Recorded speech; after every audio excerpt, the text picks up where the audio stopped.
Hey guys, Mr. Backward here. In this video, we're going to look at solving quadratic equations by factoring. So before we get into actually solving using factoring, we need to talk about this thing called the zero product property.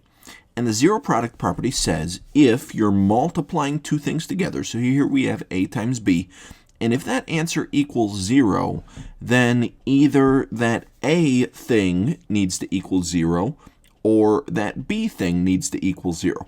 So we're going to apply this property in just a little bit when we actually start solving our quadratic equations. So in this first example, we want to solve the equation x squared plus 3x minus 18 equals 0. And like it says, we're going to solve by factoring. So we're going to try to make two sets of binomials that if we were to FOIL them out, it would give us this x squared plus 3x minus 18. Now this is unfoiling or sum and product factoring. So we need a pair of numbers that are going to add to the number in the middle and multiply to the number on the end. Now before we go too far, in order to get x squared, we would have to take x times another x. Now let's talk about that 18. Things that multiply to 18 could be 1 times 18, it could be 2 times 9, or it could be 3 times 6. Now we need to somehow combine these and end up with 3 as our answer. So I'm looking at the 3 and the 6. If I were to take 6 and subtract 3 from it, I would get 3 as my answer. So I have a positive 6, so in my first set of parentheses I'm going to put plus 6, and then I have a negative 3 or a minus 3. So I'm going to put that in my second set of parentheses, and this equation is still equal to 0. Now here's where that zero product property comes into play. We have two things being multiplied together. We have x plus 6 and we're multiplying that by x plus 3. Well, in order for this product to equal 0, then one or both of these is going to have to equal 0. So when we apply the zero product property, what I do is I take that first binomial, so the x plus 6, I set that equal to 0. And then I also separately take the x minus 3 and also set that equal to 0. By factoring out this equation, we just created two smaller and hopefully easier to work with equations. If I wanted to solve this equation, x plus 6 equals 0, I would want to move that 6 over to the other side. And since it says x plus 6, to get rid of a plus 6, I would have to subtract 6 on both sides. So that would give me x equals negative 6. For my other equation where it says x minus 3 equals 0, if I wanted to get x alone, well, to get rid of a minus 3, I'm going to have to add 3 on both sides. So that would give me x equals positive 3. These are our two answers for our quadratic equation. If we were to plug either one of these numbers back into the original equation for that x, we would get 0 for our answer. So the solutions are x equals negative 6 and x equals 3. Taking a look at our next example, we've got x squared minus 2x minus 24 equals 0. So we're going to try to break this up into two separate binomials. So to get x squared, I need x and x.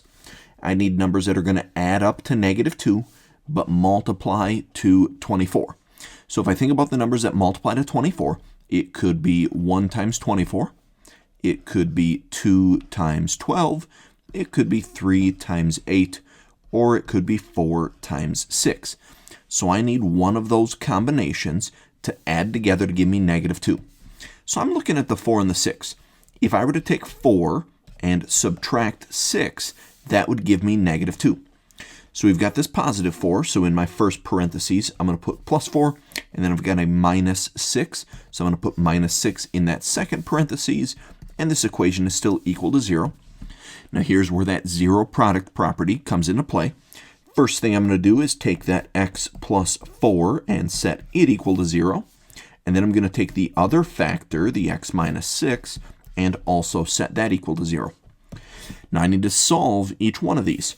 So x plus 4 equals 0. Well, if I want to get rid of plus 4, I need to subtract 4 on each side. So I get x equals negative 4.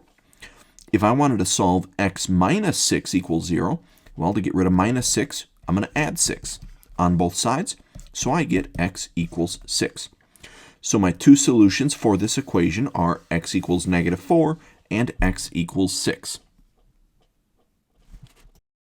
Next example we're looking at says y squared plus 5y plus 6 equals 0. So again, we're trying to break this down into two separate binomials.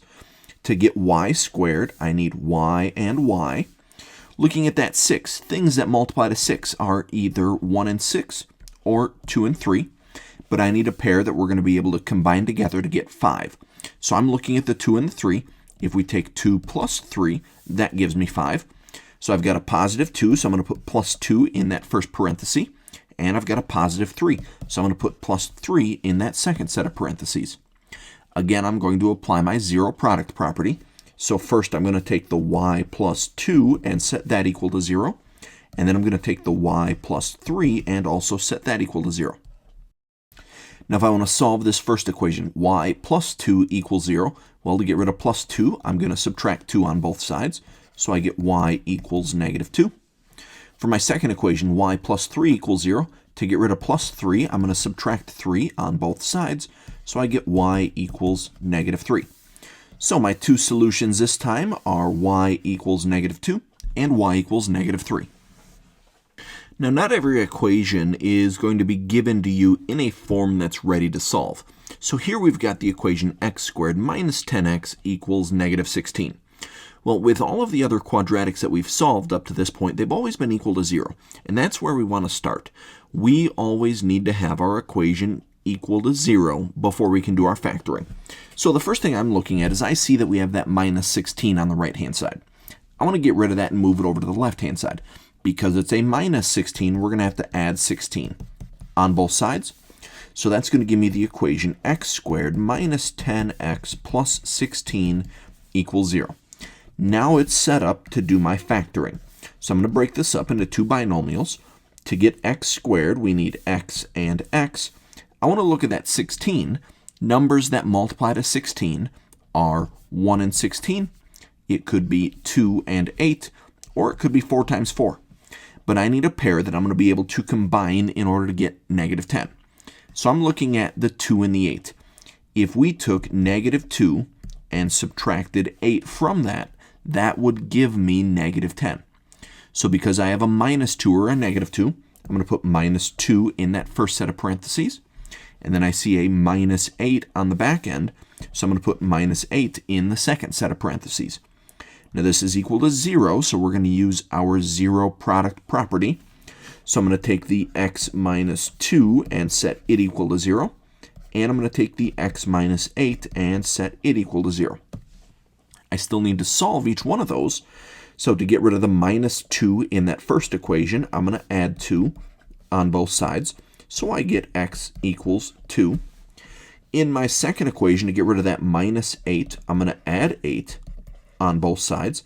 So I get x equals 8. So my two solutions this time are x equals 2 and x equals 8. One more example we're going to take a look at. So we've got x squared plus 18 equals negative 11x. We still need to get this equal to 0 first. So I'm looking at the right-hand side where I see that negative 11x. Because it's negative 11x, to get rid of that, we're going to have to add 11x on both sides of our equation. So we get x squared plus 11x plus 18 equals 0. I want to factor this into two binomials. So to get x squared, we're going to need a couple of x's. Looking at that 18, that could be 1 times 18. It could be 2 times 9, or it could be 3 times 6. But I need a pair of numbers that I'm going to be able to combine in order to get 11. So I'm looking at the 2 and the 9. 2 plus 9 is 11. So because we have a positive 2, I'm going to put a plus 2 in the first parenthesis. And because we have a positive 9, I'm going to put a plus 9 in that second set of parentheses. Using your zero product property, I'm going to take the x plus 2 and set that equal to 0. And then I'm going to take the x plus 9 and set that equal to 0. Solving each one of these, in that first equation, to get rid of the plus 2, I'm going to have to subtract 2 on both sides. So I get x equals negative 2. Then with my second equation, to get rid of that plus 9, I'm going to have to subtract 9 on both sides. So I get x equals negative 9. So I've got two solutions this time, x equals negative 2 and x equals negative 9. That's going to be it for this video. Thanks for watching.